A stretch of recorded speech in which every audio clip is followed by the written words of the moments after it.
Langit Jakarta malam itu dihiasi taburan bintang yang kelap-kelip, seolah ikut merayakan kebahagiaan yang membuncah di dalam Grand Ballroom Hotel Dharma Wangsa. Aromanya wangi melati, mawar, dan lilin berpadu manis dengan alunan musik orkestra yang membuai.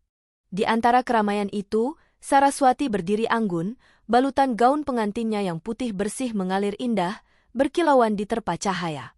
7 tahun.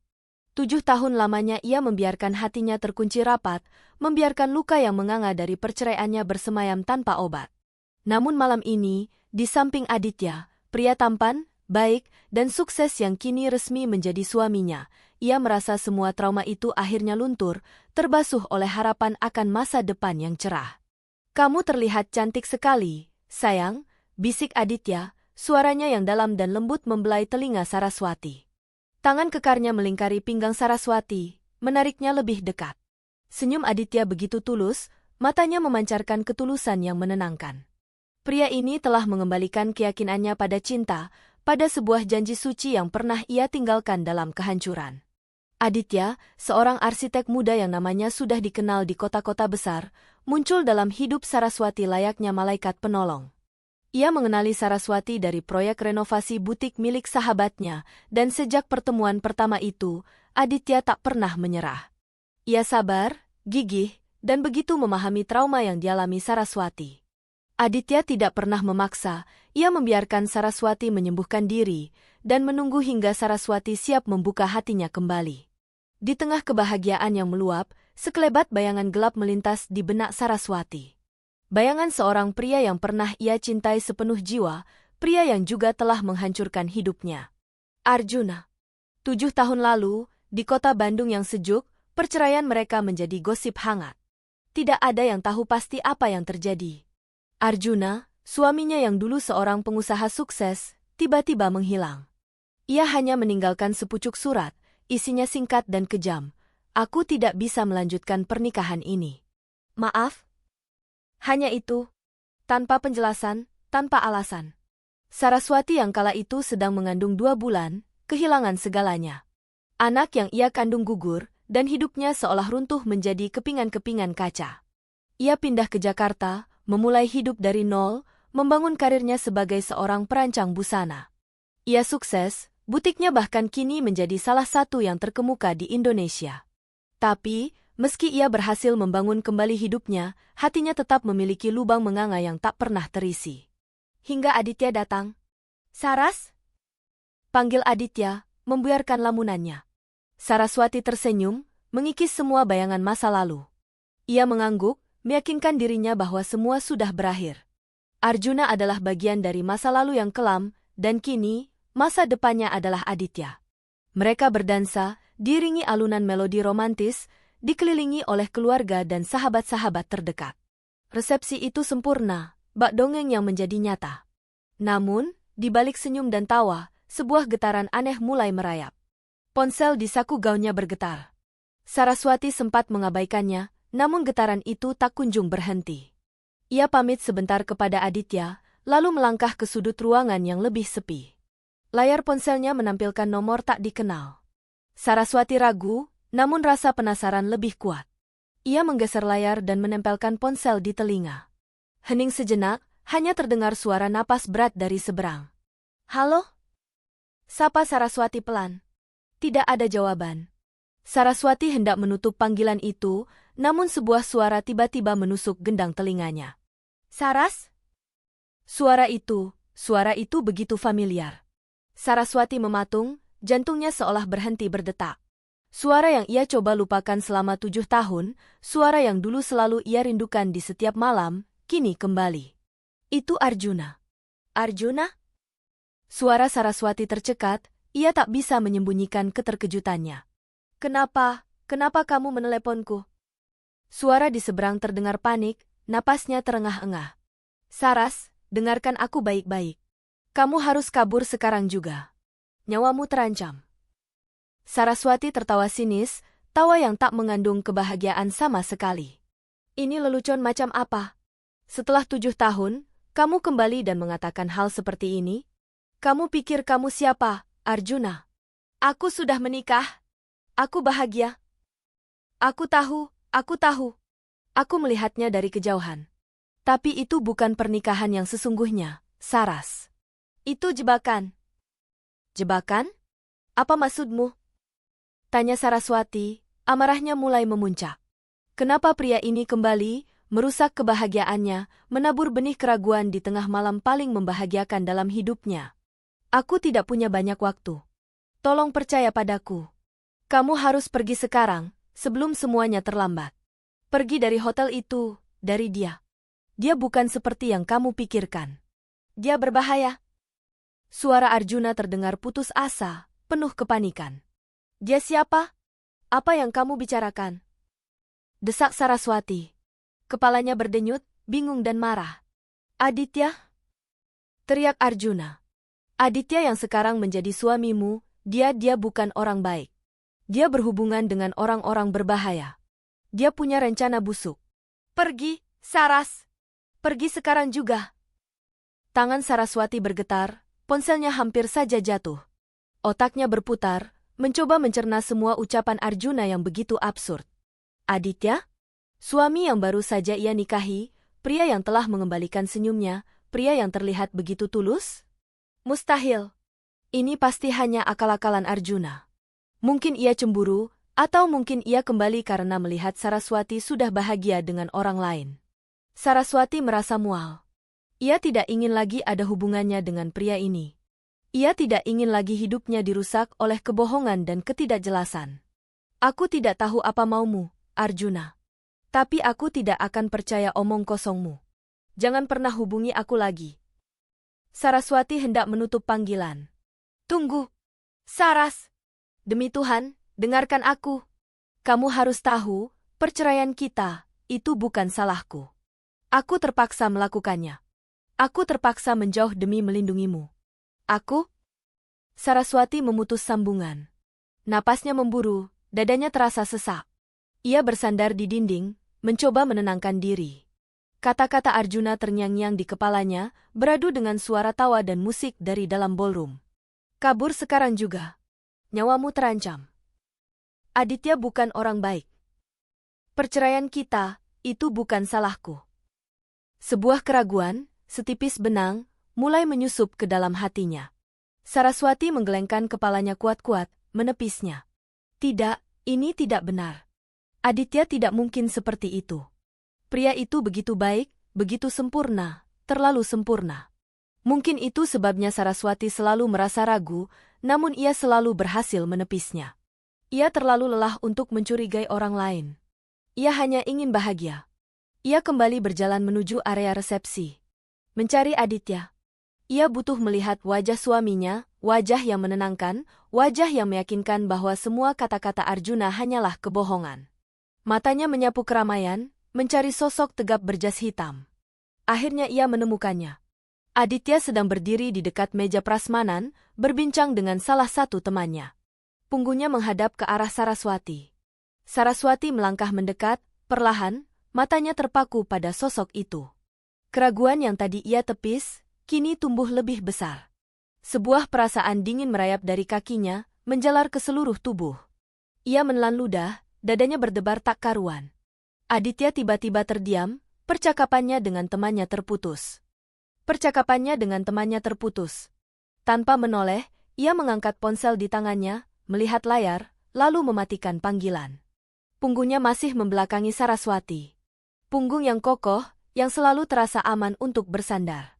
Tapi kini, punggung itu terlihat asing. Ponsel Saraswati kembali bergetar di genggaman tangannya. Sebuah pesan masuk. Aku akan meneleponmu lagi. Tolong, percayalah. Kamu di sana, dia juga di sana. Dan dia tahu aku meneleponmu. Pesan itu dari nomor tak dikenal yang sama. Saraswati menoleh ke arah Aditya yang masih membelakanginya. Bagaimana Arjuna tahu? Bagaimana ia bisa tahu persis keberadaan mereka? Saat itu juga, Aditya perlahan memutar tubuhnya. Jantung Saraswati seolah jatuh ke dasar perut. Senyum yang biasa ia lihat di wajah Aditya kini hilang. Digantikan oleh ekspresi yang dingin, kaku, dan tatapan mata yang kosong. Matanya tidak memancarkan kehangatan seperti biasanya, melainkan kegelapan yang mengerikan.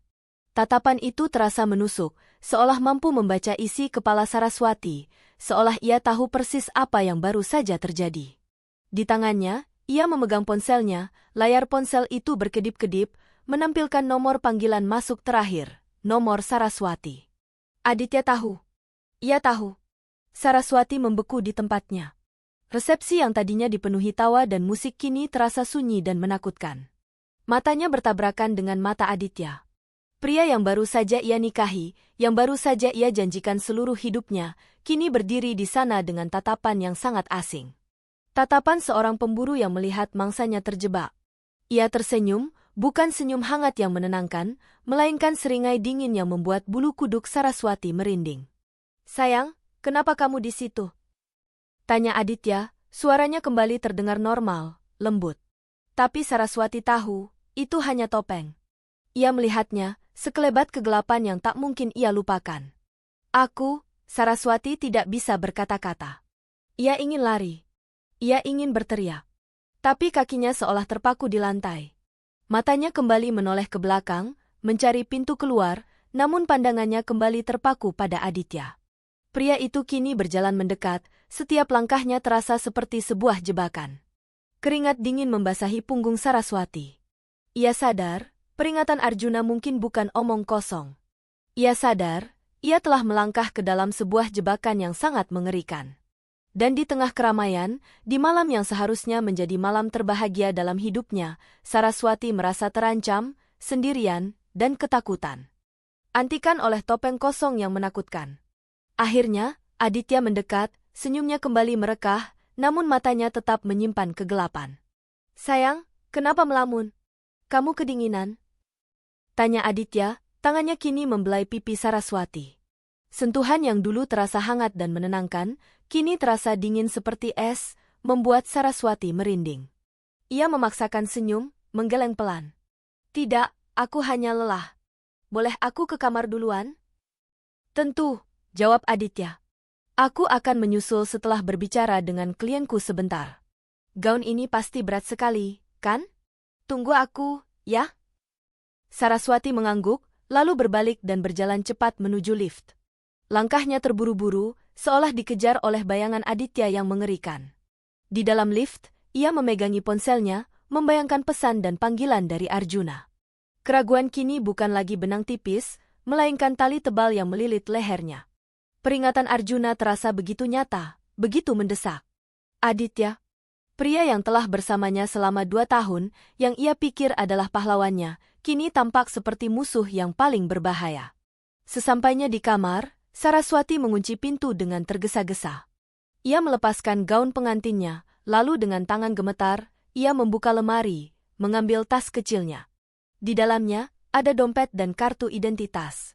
Sebuah ide gila melintas di kepalanya. Ia harus pergi. Sekarang? Sebelum Aditya menyusul. Ia tidak tahu kemana, tapi ia tahu ia tidak bisa tinggal di sini.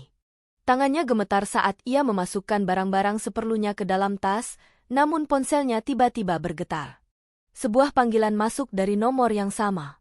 Saraswati ragu sejenak, lalu mengangkatnya. "Saras? Kamu baik-baik saja?" Suara Arjuna terdengar khawatir. "Bagaimana kamu bisa tahu?" tanya Saraswati, suaranya berbisik. "Aditya, dia tahu kamu meneleponku. Aku melihatnya. Dia melihat ponselnya, dan dia melihatku dengan tatapan aneh." Hening sejenak di seberang telepon. Lalu, terdengar suara tarikan napas berat. "Aku tahu. Dia tahu.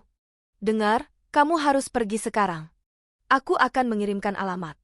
Kamu harus ke sana. Ini satu-satunya tempat aman. Aku akan menunggumu." "Aku tidak bisa, Arjuna.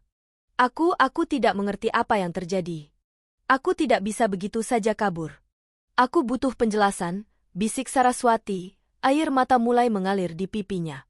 "Kenapa kamu melakukan ini padaku, Arjuna? Kenapa kamu kembali, mengatakan hal-hal mengerikan ini di hari pernikahanku?" "Ini bukan hal-hal mengerikan, Saras. Ini kenyataan. Aku tidak punya banyak waktu untuk menjelaskan. Tolong percaya padaku, untuk kali ini saja.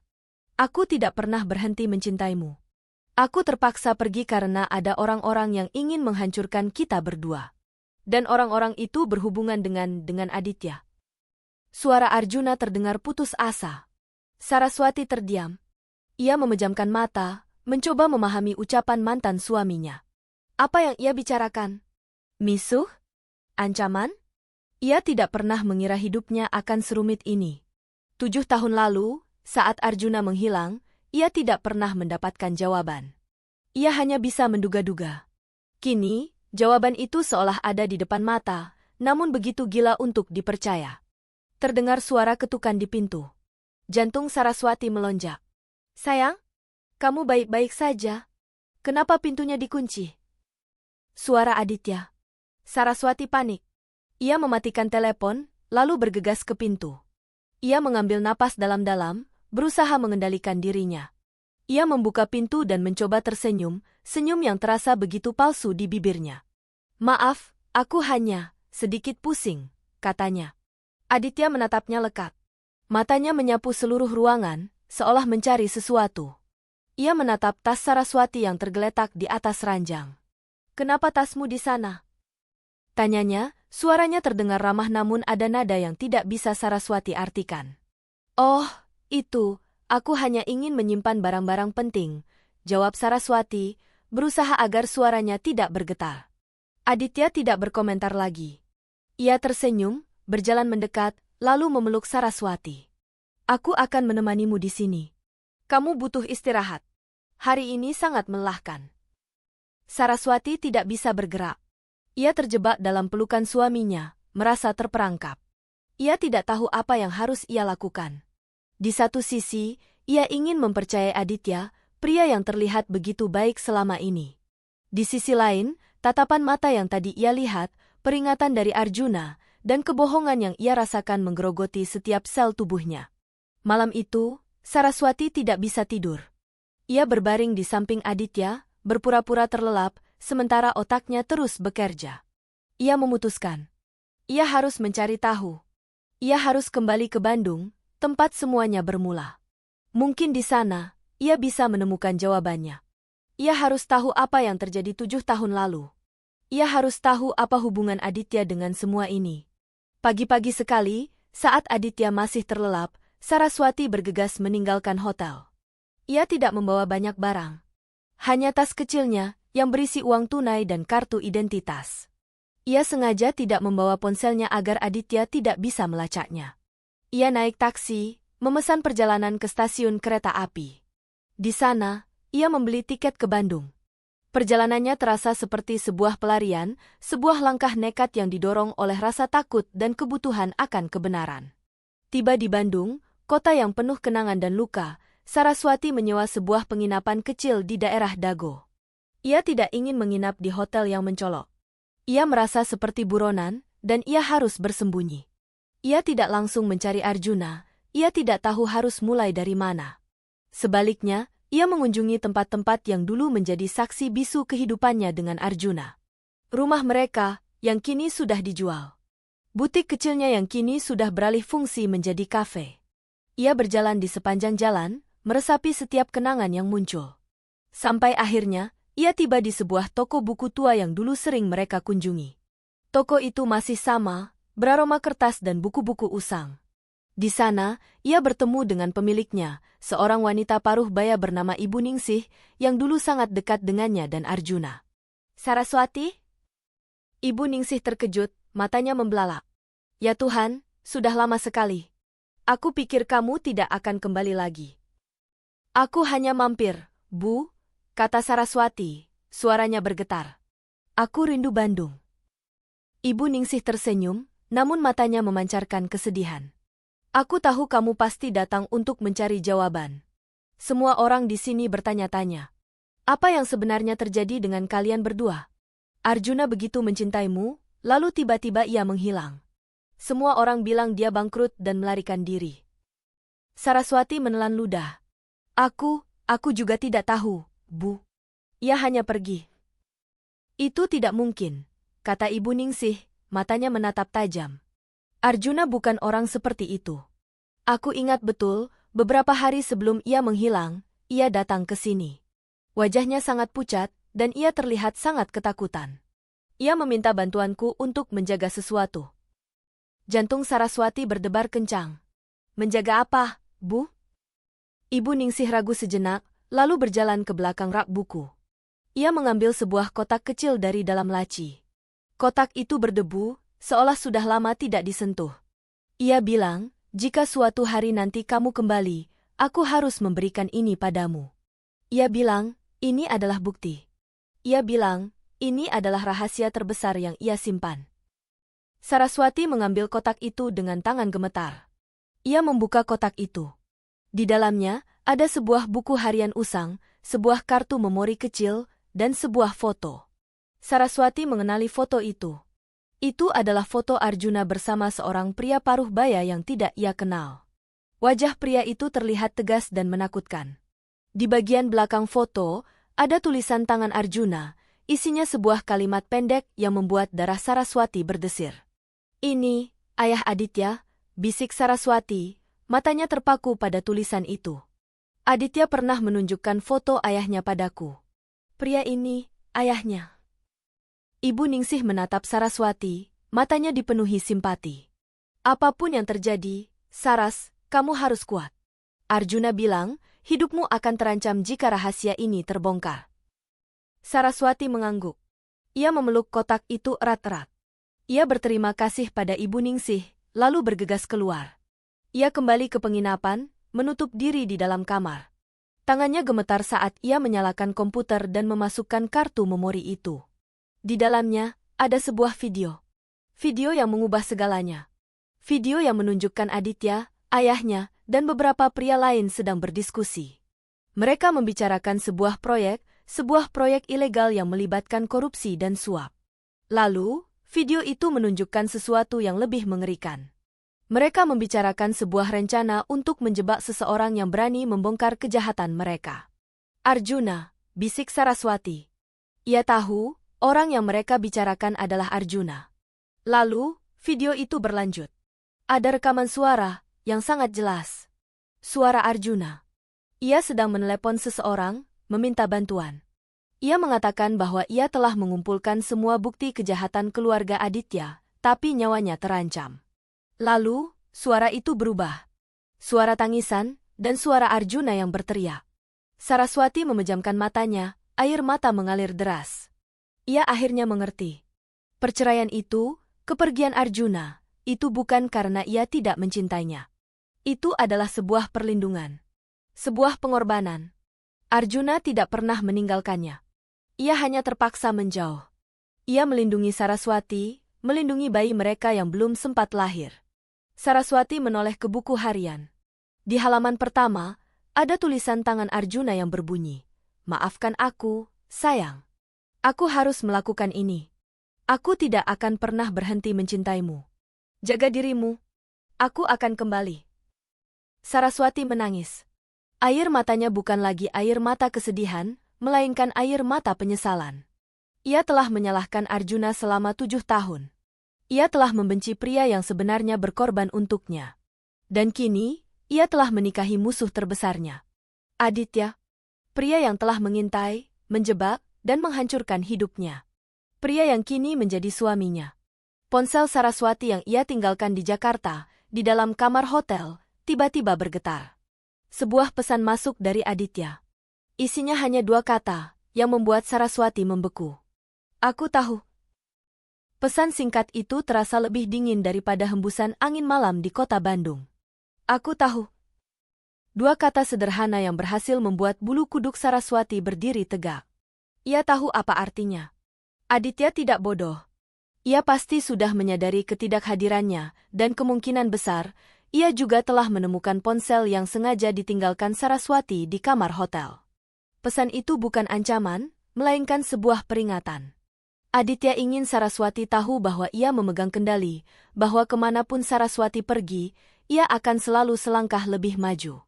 Rasa takut bercampur dengan amarah. Saraswati meremas buku harian Arjuna di tangannya, matanya kembali menatap layar komputer yang masih memutar rekaman video. Pria yang ia cintai dan nikahi, pria yang ia percaya dengan sepenuh hati, ternyata adalah sosok yang sama yang telah menghancurkan hidupnya 7 tahun lalu. Aditya tidak hanya bersekongkol dengan ayahnya, seorang pebisnis kotor yang kini terungkap namanya, tetapi juga dengan pihak-pihak lain untuk menjebak Arjuna. Saraswati menyadari, perceraian mereka bukan hanya tentang sebuah pengkhianatan emosional. Ini adalah permainan kotor yang melibatkan uang, kekuasaan, dan rahasia-rahasia gelap. Arjuna, sebagai seorang arsitek dan kontraktor yang jujur, pasti menolak terlibat dalam proyek korupsi yang mereka rencanakan. Ia mencoba untuk melawan, mengumpulkan bukti, namun Aditya dan ayahnya, sang dalang, lebih cepat. Semua potongan teka-teki kini bersatu, membentuk gambaran yang utuh dan mengerikan. Aditya muncul dalam hidupnya, bukan karena takdir, bukan karena cinta, melainkan karena sebuah perhitungan yang matang. Ia ingin mendekati Saraswati, memastikan bahwa tidak ada lagi hubungan yang tersisa dengan Arjuna. Ia juga ingin memastikan bahwa Saraswati tidak akan pernah menemukan kebenaran yang terkubur. Menikah dengannya adalah puncak dari semua rencana itu, sebuah cara untuk mengikat Saraswati dalam sebuah penjara yang tidak terlihat, di mana ia bisa mengawasinya setiap saat. Saraswati merasa mual. Ia telah menjadi boneka dalam sebuah sandiwara yang keji. Air mata penyesalan mengalir deras di pipinya. Penyesalan karena ia telah begitu mudah percaya, penyesalan karena ia telah menghapus Arjuna dari hatinya, dan yang paling menyakitkan, penyesalan karena ia telah menyanyiakan cinta tulus dari pria yang rela mengorbankan segalanya demi melindunginya. Tiba-tiba, suara ketukan di pintu kamar penginapan memutus lamunannya. Saraswati terlonjak, jantungnya berdebar kencang. Ia mengintip melalui celah kecil. Di balik pintu, seorang pria berdiri membelakanginya. Pria itu tinggi, tegap, dan memakai jaket hitam. Saraswati membeku. Itu bukan Aditya, tapi ia tahu siapa pria itu. Itu adalah salah satu kaki tangan Aditya yang ia lihat di rekaman video. Ia datang. Aditya telah mengirimnya. Saraswati mundur perlahan, mencari jalan keluar. Kamar penginapan itu kecil, hanya ada satu pintu. Jendela di kamar itu tidak bisa dibuka lebar, terlalu kecil untuk melarikan diri. Saraswati panik, otaknya berputar mencari solusi. Ia melihat sekeliling, mencari sesuatu yang bisa ia gunakan untuk membela diri. Tidak ada. Ia terjebak. Ia bisa merasakan nafasnya memburu, keringat dingin membasahi tubuhnya. Ketukan itu kini lebih keras dan tergesa-gesa. Nona Saraswati, buka pintunya. Aditya menyuruh saya menjemput Anda. Suara itu terdengar lembut, tapi ada nada ancaman di dalamnya. Saraswati tahu, jika ia membuka pintu, hidupnya akan berakhir. Ia tidak tahu apa yang harus ia lakukan. Di saat-saat paling putus asa, ponsel yang ia bawa tiba-tiba bergetar. Sebuah pesan masuk dari nomor yang tidak dikenal. Jangan buka pintu. Keluar lewat jendela. Kau akan menemukan pintu belakang. Aku tunggu di halaman parkir belakang. Jantung Saraswati berdebar kencang. Itu pasti dari Arjuna. Ia tidak punya pilihan lain. Ia segera berlari ke jendela, membuka tirai, dan menggeser bingkai yang kaku dengan sekuat tenaga. Ia berhasil membuka celah kecil. Ia menengok ke bawah. Penginapan itu hanya 2 lantai. Ia bisa melompat. Ia bisa kabur. Ia berhasil keluar dari jendela, mendarat dengan sedikit goyangan di atas sebuah atap. Ia melompat lagi, kali ini ke sebuah gang sempit di samping penginapan. Tanpa berpikir panjang, ia berlari ke belakang, menuju halaman parkir yang gelap. Di sana, di bawah cahaya remang-remang lampu jalan, sebuah mobil hitam telah menunggunya. Pintu mobil terbuka, dan sebuah tangan menariknya masuk. Saraswati tidak sempat melihat wajahnya, tapi ia tahu, itu Arjuna. Cepat! Masuk! Bisik Arjuna, suaranya dipenuhi ketegangan. Saraswati melompat masuk, dan Arjuna segera melaju, meninggalkan penginapan itu di belakang mereka. Mobil itu melesat cepat, membelah jalanan Bandung yang sepi. Di dalam mobil, Saraswati menatap wajah Arjuna. Pria yang dulu ia kenal kini tampak berbeda. Garis-garis kelelahan membingkai matanya, rambutnya lebih acak-acakan, tapi matanya masih memancarkan cinta dan kepedulian yang sama. Kamu baik-baik saja? Tanya Arjuna, menoleh ke arahnya sekilas.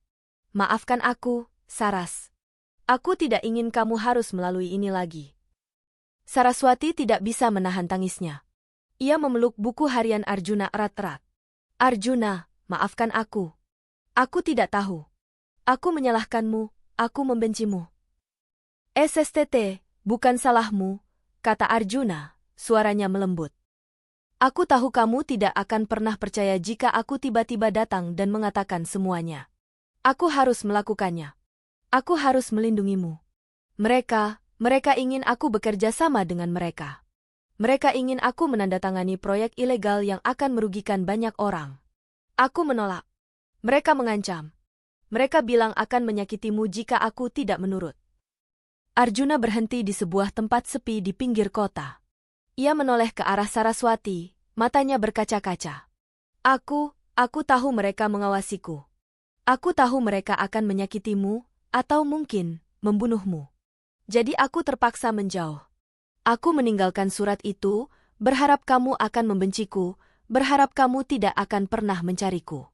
Aku ingin kamu hidup bahagia, jauh dari semua masalah ini. Lalu, bagaimana dengan Aditya? Tanya Saraswati, suaranya bergetar. Aditya, dia adalah otak di balik semua ini, jawab Arjuna, matanya memancarkan amarah yang terpendam. Ayahnya adalah investor besar yang mendanai semua proyek kotor itu. Aditya datang ke Jakarta, mendekatimu, memastikan kamu tidak akan pernah kembali ke Bandung, memastikan kamu tidak akan pernah bertemu denganku. Dia tahu kamu adalah satu-satunya kelemahanku. Dia tahu jika dia memilikimu, aku tidak akan berani melawannya. Saraswati menyentuh pipi Arjuna, merasakan kehangatan yang telah lama ia rindukan. Tapi kenapa kamu tidak pernah mengatakan apa-apa? Bagaimana bisa aku mengatakannya? Aku tidak bisa mempercayai siapapun. Aku bersembunyi. Aku terus mengawasimu dari kejauhan. Aku tahu kamu telah bahagia, dan aku pikir, biarlah seperti itu. Sampai aku melihat Aditya datang dan melamarmu. Aku tahu, ini bukan cinta. Ini adalah jebakan. Aku tidak bisa membiarkannya. Aku tidak bisa membiarkanmu terjebak dalam perangkap mereka. Saraswati menatapnya, matanya dipenuhi dengan kebenaran yang menyakitkan. Ia akhirnya mengerti, mengapa Aditya terlalu sempurna, terlalu baik. Semua itu adalah sebuah sandiwara yang ia mainkan dengan sangat piawai. Ia telah jatuh ke dalam jebakan, tepat seperti yang dikatakan Arjuna. Jadi, apa yang akan kita lakukan sekarang? Bisik Saraswati. Arjuna tersenyum, senyum yang tulus, senyum yang telah ia rindukan selama bertahun-tahun. Kita akan melawan mereka. Kita akan mengakhiri permainan ini. Aku tidak akan membiarkan mereka lolos begitu saja. Aku akan memberimu semua bukti yang aku punya, dan kita akan menjebloskan mereka ke penjara. Saraswati mengangguk. Ia tidak lagi merasa takut. Rasa takut itu telah digantikan oleh sebuah tekad yang kuat. Ia tidak hanya akan mencari keadilan untuk dirinya sendiri, tetapi juga untuk Arjuna, untuk semua yang telah mereka korbankan. Ia menatap Arjuna, tatapan yang penuh dengan harapan dan cinta yang kini bangkit kembali. Ia tidak tahu apa yang akan terjadi selanjutnya, tetapi untuk pertama kalinya setelah bertahun-tahun, ia merasa aman. Ia merasa di rumah, di samping pria yang seharusnya menjadi suaminya. Bandung di bawah guyuran hujan malam terasa dingin, namun suhu di dalam mobil Arjuna terasa lebih dingin. Kebenaran yang baru saja terungkap bagai pisau yang menusuk Saraswati, meninggalkan luka yang perih. Ia menatap Arjuna, pria yang selama 7 tahun ia salahkan, ia benci, dan ia lupakan, kini duduk di sebelahnya, siap melindunginya lagi. Mata Arjuna lurus ke depan, fokus pada jalanan yang basah, namun Saraswati bisa melihat tekad yang membara di balik tatapannya. Tekad untuk mengakhiri permainan kotor yang telah menghancurkan hidup mereka. Aditya pasti akan mencarimu kemanapun, kata Arjuna, suaranya tenang namun ada nada bahaya yang tersembunyi. Dia akan tahu kamu kembali ke sini. Kita tidak bisa bersembunyi terlalu lama. Saraswati mengangguk. Aku tahu. Tapi kita punya bukti, Arjuna. Kita bisa menyerahkan ini ke polisi. Ia memegang erat buku harian dan kartu memori yang diberikan oleh Ibu Ningsih. Arjuna menggeleng. Tidak semudah itu, Saras. Ayah Aditya adalah orang yang sangat berkuasa. Mereka punya koneksi di mana-mana. Jika kita langsung ke polisi, bisa jadi bukti ini akan hilang, dan kita akan dihabisi sebelum sempat bersaksi. Kita harus membuat rencana. Rasa takut kembali merayap di benak Saraswati, namun kali ini ia tidak sendirian. Ada Arjuna di sisinya. Lalu, apa rencanamu? Kita harus mengungkap semuanya ke publik, tidak hanya ke pihak berwajib, jawab Arjuna. Kita harus membuat mereka tidak punya celah untuk menyangkal. Aku sudah menyiapkan semuanya sejak dulu, Saras. Aku menyimpan salinan video dan dokumen penting di tempat yang berbeda, di tempat yang mereka tidak akan pernah bisa temukan. Arjuna membawa Saraswati ke sebuah apartemen tua yang tersembunyi di pinggir kota. Apartemen itu tampak kumuh dari luar, namun di dalamnya bersih dan rapi. Arjuna menjelaskan bahwa ini adalah salah satu tempat persembunyiannya. Ia hidup dalam pelarian, berpindah dari satu tempat ke tempat lain, terus mengawasi Saraswati dari jauh, menunggu saat yang tepat untuk kembali. Selama beberapa hari berikutnya, Saraswati dan Arjuna menyusun rencana. Mereka meninjau semua bukti yang ada, dari rekaman video, dokumen ban, hingga komunikasi gelap antara Aditya dan ayahnya. Semuanya tersimpan rapi dalam sebuah buku besar yang menjadi jejak kejahatan keluarga itu. Saraswati, dengan keahliannya di bidang bisnis, membantu menganalisis data keuangan yang rumit, menemukan celah yang bisa digunakan untuk menjerat mereka. Di tengah kerjasama yang intens itu, Saraswati dan Arjuna mulai membuka hati mereka satu sama lain. Arjuna menceritakan semua yang ia lalui. Betapa beratnya ia harus meninggalkan Saraswati, betapa hancurnya ia saat mendengar kabar bahwa Saraswati keguguran dan patah hati. Ia bahkan menceritakan bagaimana ia harus berpura-pura bangkrut dan menghilang dari peredaran, semua demi melindungi wanita yang ia cintai. Saraswati juga menceritakan bagaimana ia mencoba bangkit, membangun kembali hidupnya, dan bagaimana ia akhirnya bertemu Aditya. Aku tidak bisa membencimu lagi, bisik Saraswati di suatu malam, saat mereka sedang beristirahat. Kamu tidak pernah meninggalkanku. Kamu hanya melindungiku. Arjuna menatapnya, matanya dipenuhi rasa bersalah. Maafkan aku, Saras. Aku seharusnya memberitahumu. Aku seharusnya tidak membiarkanmu menderita sendirian. Saraswati tersenyum kecil. Tidak apa-apa. Sekarang kita bersama lagi. Kita akan selesaikan ini bersama. Namun, di tengah-tengah semua itu, Saraswati dan Arjuna juga tahu bahwa waktu mereka terbatas. Aditya tidak mungkin tinggal diam. Ia akan melacak mereka, dan ia tidak akan ragu untuk melakukan apapun demi membungkam mereka selamanya. Dan tebakan mereka benar. Di suatu pagi yang cerah, saat mereka sedang dalam perjalanan menuju sebuah kantor notaris untuk menyalin beberapa dokumen penting, sebuah mobil hitam tiba-tiba memotong jalan mereka. Cepat! Kunci pintunya! Teriak Arjuna. Dua pria berbadan besar keluar dari mobil itu, wajah mereka terlihat garang. Saraswati mengenali salah satu dari mereka, pria yang kemarin mengetuk pintu penginapannya. Jantungnya berdegup kencang. Ia panik, namun Arjuna dengan cepat memutar kemudi, menabrak trotoar, dan memutar balik mobilnya. Pengejaran pun dimulai. Arjuna mengemudi dengan sangat lihai, membelah jalanan padat kota Bandung. Ia tahu seluk-beluk kota ini lebih baik daripada siapapun. Saraswati, di sampingnya, berusaha tetap tenang. Ia melihat ke belakang, melihat mobil yang mengejar mereka semakin dekat. Di dalamnya, ia bisa melihat wajah Aditya. Matanya menyeratkan kemarahan dan kebencian. Ia tahu, Aditya tidak main-main. Arjuna, kemana kita? Teriak Saraswati, suaranya bergetar. Ke suatu tempat di mana mereka tidak akan berani menyentuh kita, jawab Arjuna. Ke stasiun TV. Kita akan siarkan rekaman ini, sekarang juga. Keputusan itu gila, tapi Saraswati tahu, itu adalah satu-satunya kesempatan mereka. Mereka tiba di depan gedung stasiun TV yang megah, mobil mereka masih dikejar oleh mobil Aditya. Arjuna memarkirkan mobilnya, dan mereka berdua berlari ke dalam gedung. Pengejaran itu terus berlanjut di dalam lobi, di antara keramaian karyawan dan pengunjung. Aditya dan kaki tangannya berteriak, mengancam, namun tidak ada yang bisa mereka lakukan. Mereka tahu, jika mereka membuat keributan, mereka akan menarik perhatian. Saraswati dan Arjuna berhasil sampai di ruang siaran, menerobos masuk ke dalam.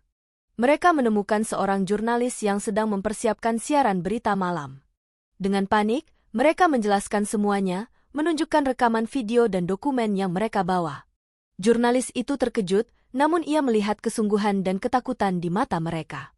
Ia tahu, Ini adalah sebuah berita besar.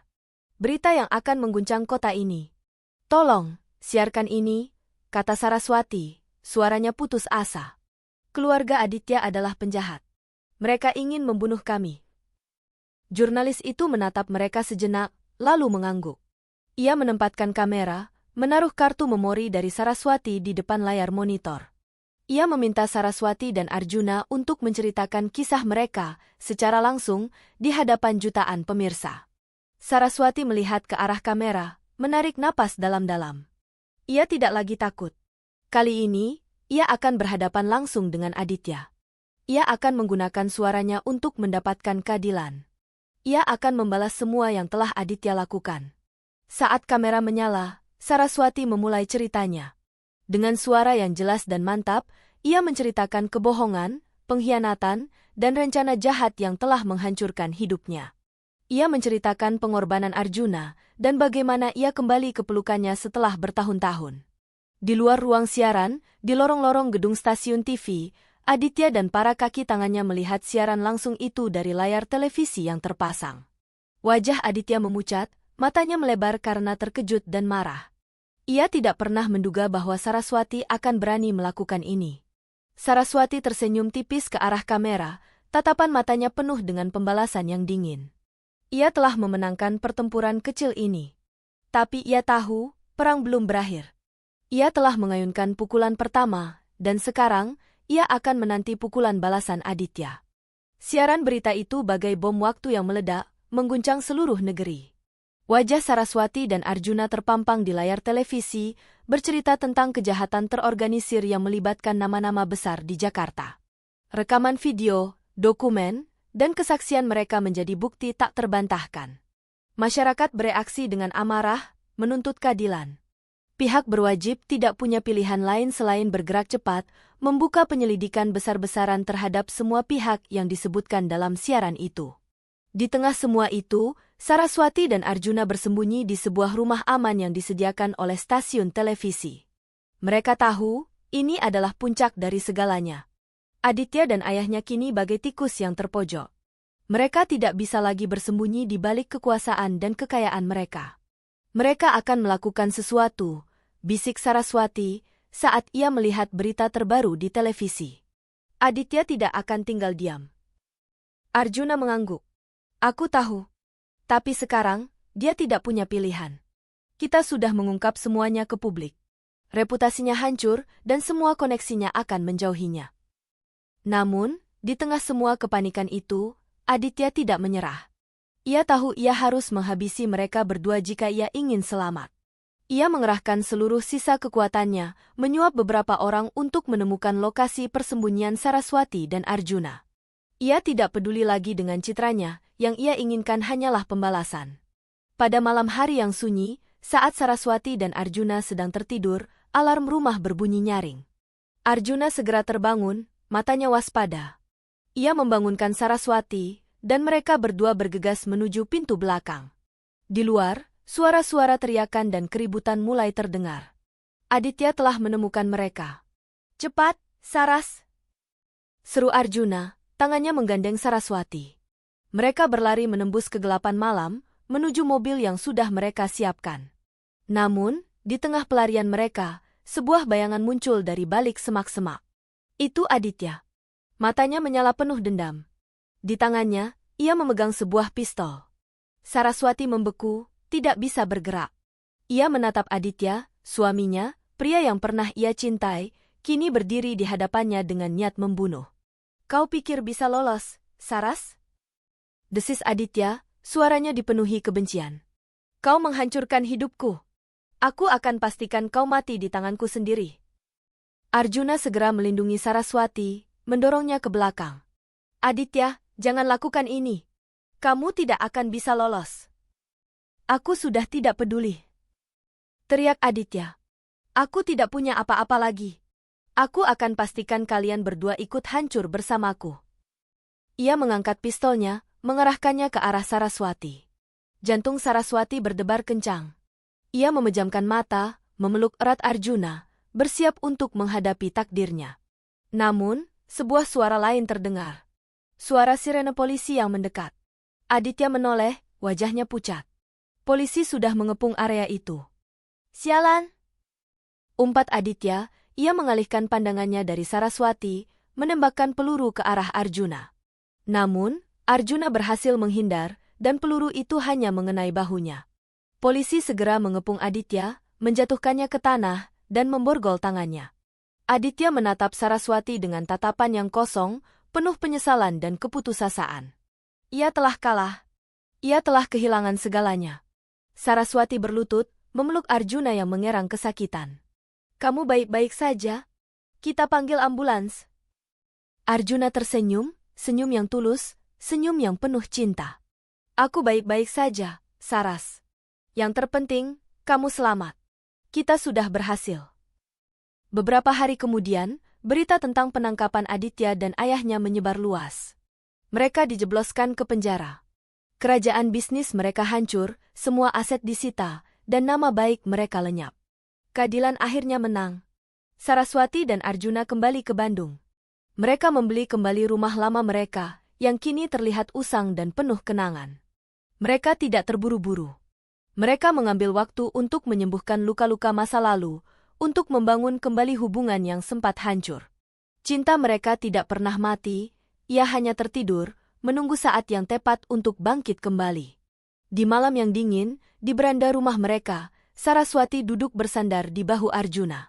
Ia memejamkan mata, merasakan kehangatan yang telah lama ia rindukan.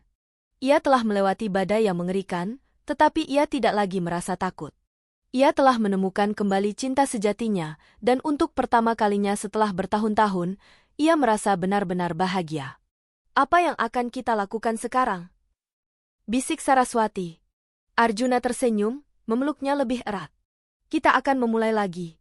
Kita akan membangun kembali hidup kita, bersama-sama. Kita akan hidup bahagia, Saras, seperti yang seharusnya kita lakukan 7 tahun lalu. Saraswati tersenyum, matanya berkaca-kaca. Ia tahu, jalan mereka masih panjang, tapi ia tidak lagi merasa sendirian. Ia tahu, di sampingnya, ada Arjuna, pria yang telah mengorbankan segalanya demi melindunginya. Dan itu sudah lebih dari cukup. Di bawah langit Bandung yang gelap, di tengah suara jangkrik yang berderik, mereka memulai awal yang baru, babak baru dalam kisah cinta mereka yang abadi.